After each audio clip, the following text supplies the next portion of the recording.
అయ్యా మీ కారు ఖరాబ్ కాలే అనుం చెడ్డది కార్ఖానకు పోయింది ఇంకా వాపసు రాదు తూకం కింద ఈ పక్కనే ఉండే మా జుమరాత్ బజార్లో రాత్రిపూట తూకం కింద అమ్మాల్సిందే ఇక మళ్ళా వాపసు రాదు కొడుకుకు తెలియనట్టుంది కానీ తండ్రికి తెలిసింది అందుకే తండ్రి నిన్నమన్న బస్సు వేసుకొని బయలుదేరిండు ఇక ఆయన వెనకాల ఓ పక్కన జగదీశ్వర్ రెడ్డి ఇంకొక పక్కన ఇక సిల్లరగాళ్ళు బుడర్కాండ్లను అందరిని వెంబడేసుకొని తిరుగుతున్నాడు ఆయనను చూస్తుంటే వెనకడికి ఎవడో తిక్కలోడు తిరునాళ్ళకు పోతేనంట ఎక్కనిక దిగనికనే సరిపోయిందంట మొత్తం జాతర ఇవాళ చంద్రశేఖరరావు కూడా మొన్న మిర్యాలగూడ పోయిండు సూర్యాపేట పోయిండు భువనగిరి పోయిండు మహబూబ్నగర్ పోయిండు నాగర్ కర్నూలు పోయిండు ఆయన ఏం చేసిండో చెప్తలేడు 10 ఏళ్ళు ఏం వెలుగబెట్టిండో తెలంగాణ ప్రజలకి ఏమి అభివృద్ధి చేసిండో చెప్తలేడు 100 రోజుల్లో రేవంత్ రెడ్డి ఏం చేయలేదు అర్జెంటుగా రేవంత్ రెడ్డి దిగిపోవాలి నేను ముఖ్యమంత్రి కావాలి అంటుండు నేను అడగదలుచుకున్న చంద్రశేఖరరావును నేను వందలాది మంది పిల్లల్ని బలిచ్చి రాలేదు లేకపోతే ఉద్యమం ముసుగులో తెలంగాణను దోపిడీ చేసి రాలే నీ అవినీతి మీద నీ అరాచకం మీద నీ దోపిడీ మీద నీ దొంగతనాల మీద నీ ఆధిపత్యం మీద నీ గడీల ముందల తెలంగాణ ప్రజల్ని బానిసలుగా చూసినందుకు గజ్వెల్ ఫామ్ హౌస్లో నిన్ను బొందబెట్టి ఈ కార్యకర్తలు ఇందిరమ్మ రాజ్యం తెచ్చారు అయ్య పేరో తాత పేరో చెప్పి కేటీఆర్ లాగా మంత్రిని కాలే బాజాబ్తా కొట్లాడి ప్రజల ఆమోదం తీసుకొని మా నాయకులు అందరూ మద్దతు ఇచ్చి నన్ను ముఖ్యమంత్రిని చేస్తే కుర్చీలో తీసుకున్నా అల్లా తప్పగా రాలే బిడ్డ నువ్వు అనుకుంటే దిగిపోనికే నువ్వేదో తమాషా అనుకుంటున్నావు ఏడాది తిరిగే లోపల మళ్ళీ ఏడాది కాదు చంద్రశేఖరరావు నీ జీవితంలో మళ్ళీ పదవి అనేది లేదు నీ పదవి అయిపోయింది నీ మందు సీస ఖాళీ అయిపోయింది ఇక మళ్ళా ఇక నీ జీవితంలో పదవి అనేది నీ కళ్ళతో చూడలేవు ఇక ఇదే కాదు నిన్న ఆయన ఖమ్మంలో చెప్తున్నాడు వచ్చేది సంకీర్ణమే మనకు 12 ఎంపీలు గెలిస్తే నామ నాగేశ్వరరావు మంత్రి అవుతాడని కేంద్రంలో మంత్రి అవుతాడంట ఎవరి చెవులో పువ్వు పెడుతున్నావు చంద్రశేఖరరావు నువ్వు ఎట్లా కాంగ్రెస్కు 40 రావంటివి కాంగ్రెస్ వాళ్ళు నిన్ను కారోని దగ్గర కూడా రానియరు ఎవడన్నా టీఆర్ఎస్ వాడు చంద్రశేఖరరావు ఇంటి మీద వాలిన కాకి మన ఇంటి మీద వాలిన ఊకునేదే లేదు ఆ కాకిని కూడా కాల్చేస్తామని చెప్పి మా కాంగ్రెస్ పార్టీ కార్యకర్తలు అంటున్నారు రేపు మన ప్రభుత్వంలో చేర్చుకునేది లేదు 14 సీట్లు తెలంగాణలో గెలిచి రంజిత్ రెడ్డిని ఎంపీగా ఎన్నుకొని కేంద్రంలో మహాకూటమి ఇండియా కూటమి ఇవాళ ప్రభుత్వాన్ని ఏర్పాటు చేయబోతుంది ఒకవేళ మేము రాకపోతే వచ్చేది బీజేపీ కదా మరి మేమేమంటున్నాం బీజేపీలతో చీకట్ల ఒప్పందం చేసుకున్నాడు బిడ్డ బెయిల్ కోసం ఈ చేవెళ్ల నియోజకవర్గంలో కాసాని జ్ఞానేశ్వర్ను ఒక బలైన వర్గాలకు సంబంధించిన ముదిరాజు బిడ్డను ఎన్నికల్లో పెట్టి ఆయన ఎన్నికలకు కూడా ప్రచారం చేస్తలేరు ఈడ మా అక్క సబితమ్మ పొద్దుటిపూటనేమో కారు గుర్తు అంటుంది రాత్రిపూటనేమో కమలం గుర్తు అంటుంది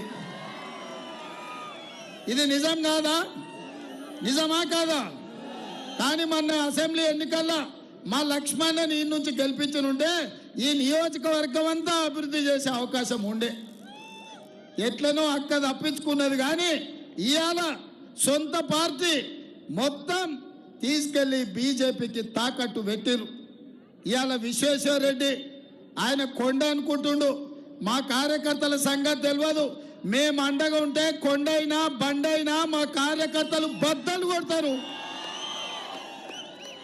ఆయన కార్యకర్తలు ప్రజలు పోతే అపాయింట్మెంట్ తీసుకొని రావాలంటుండంట అపాయింట్మెంట్ ఏమన్నా నీ దగ్గర వ్యాపారం చేయడానికి వచ్చిండ్రా లేకపోతే నీ దవాఖానలు ఏమన్నా దుడ్లు తక్కువ చేయమని వచ్చిండ్రా నీకు ఓట్లు వేసినందుకు వాళ్ళకి సమస్య ఉన్నప్పుడు వాళ్ళు వచ్చి కలుస్తారు విశ్వేశ్వరరెడ్డి కలవాలి శాతనైతే సాయం చేయాలి నీ దవాఖానలు ఏమన్నా ఉంటే ఫీజులు తగ్గించాలి అందుకే ఇవాళ విశ్వేశ్వరరెడ్డి రాజకీయాన్ని కూడా ఒక వ్యాపారం లాగా చూస్తున్నాడు లాభసాటి వ్యవహారంగా చూస్తున్నాడు ఎంత పెట్టుబడి పెట్టినా ఎంత లాభం వచ్చిందని చూస్తున్నాడు అట్లాంటి వాళ్లకు రాజకీయం కుదరదు ప్రజా జీవితానికి విశ్వేశ్వరరెడ్డి గారు ఉపయోగం లేదు నీ దగ్గర ఎట్లాగూ 1000 కోట్లు ఉన్నాయి.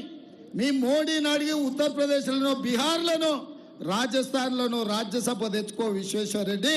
ఇక్కడ నీకు ప్రజలు ఓట్లు వేయరు. 5 ఏళ్ళు నిన్ను గెలిపిస్తే 5 పైసలు కూడా ఈ చేవెళ్ళకి తీసుకురాలి. ఆనాడు చంద్రశేఖరరావే ప్రభుత్వం ఉండే, నువ్వే ఎంపీగా ఉంటివి. మళ్ళీ ఇవాళ 10 ఏళ్ళు తెలంగాణను మోసం చేసిన మోడీ పక్కన చేరి ఇవాళ మోడీ తరఫున ఓట్లు అడుగుతున్నావు. నేను సూటిగా అడుగుతున్నా విశ్వేశ్వర రెడ్డి గారిని. ఆనాడు కాంగ్రెస్ పార్టీ సోనియా గాంధీ గారు ఔటర్ రింగ్ రోడ్డు చుట్టూతా ITIR కారిడార్ ఇస్తే ఆ ITIR కారిడార్ ద్వారా వేలాది కోట్ల రూపాయల పెట్టుబడులు తెలంగాణకు వచ్చి లక్షలాది ఉద్యోగాలు ఈ ప్రాంతంలో వచ్చేది. IT పరిశ్రమలతోని ఈ ప్రాంతం అంతా అభివృద్ధి చెందేది. ఈ మహేశ్వరం అంతా కలకలలాడేది. అట్లాంటి ITIRను నరేంద్ర మోడీ గారు రద్దు చేసిండ్రు. నువ్వెందుకు నరేంద్ర మోడీకి వద్దని చెప్పలేదు అని నేను విశ్వేశ్వరరెడ్డిని అడుగుతున్నా. బయ్యారం ఉక్కు కర్మాగారం సోనియాం ఇచ్చింది, అది రద్దు చేసిండు. కాజిపేటలో రైల్వే కోచ్ ఫ్యాక్టరీ ఇచ్చిండు, అది రద్దు చేసిండు. IIT ఇచ్చిండు, IIM ఇచ్చిండు. ఇట్లా ప్రతిదీ ఆనాడు కాంగ్రెస్ ఇచ్చినవి రద్దు చేసిండు. ఇక నరేంద్ర మోడీ కూడా 2 సార్లు 10 ఏళ్ళు మనకు హామీలు ఇచ్చిండు. సంవత్సరానికి 2 కోట్ల ఉద్యోగాలు ఇస్తా అన్నాడు. 10 ఏళ్లలో 20 కోట్ల ఉద్యోగాలు ఇవ్వాలి. ఆ లెక్కన తెలంగాణకు 72 లక్షల ఉద్యోగాలు రావాలి. మరి ఇవాళ తెలంగాణకు కేంద్ర ప్రభుత్వం ఉద్యోగాలు ఇవ్వకపోవడం వల్ల 40 లక్షల నిరుద్యోగ యువకులు ఇవాళ తెలంగాణలో దిల్సుఖ్ నగర్లో, అశోక్ నగర్ చౌరస్తాలో, ఆమీర్పేట చౌరస్తాల నిరుద్యోగులుగా తిరుగుతున్నారు. అదేవిధంగా రైతుల ఆదాయం 2 చేస్తా అన్నాడు. రైతు వ్యతిరేక నల్ల చట్టాలు తెచ్చాడు. పేదోళ్ళ ఖాతాల స్విస్ బ్యాంకులో లక్షల కోట్ల నల్లధనం ఉంది. ఆ నల్లధనం తెచ్చి ప్రతి పేదవాళ్ళు, ముఖ్యంగా మా అక్కల ఆడబిడ్డల ఖాతాలల్లో 15 లక్షల రూపాయలు వేస్తా అన్నాడు. అక్క, 1 రూపాయలు వేసిండా మోడీ? 15 లక్షలు వేసిండా? 15,000 వేసిండా? 15 రూపాయలన్నీ వేసిండా? 15 పైసలన్నీ వేసిండా? విశ్వేశ్వర రెడ్డి వచ్చి అడుగుదురా మా అక్కల్ని. మోడీ గారు దుడ్డు కూడా ఇయ్యలే. ఇట్లా అన్ని రకాలుగా మోసం చేసిండు. మరి ఇవాళ చంద్రశేఖరరావు మోసం చేసినందుకు కర్రు కాల్చి వాత పెట్టిర్రు. ఇక నరేంద్ర మోడీ కూడా గదే బాటలు నడిచిండు. ఇవన్నీ చూసన్నా ఇవాళ నరేంద్ర మోడీ గారు తెలంగాణకు వచ్చిండ్రు.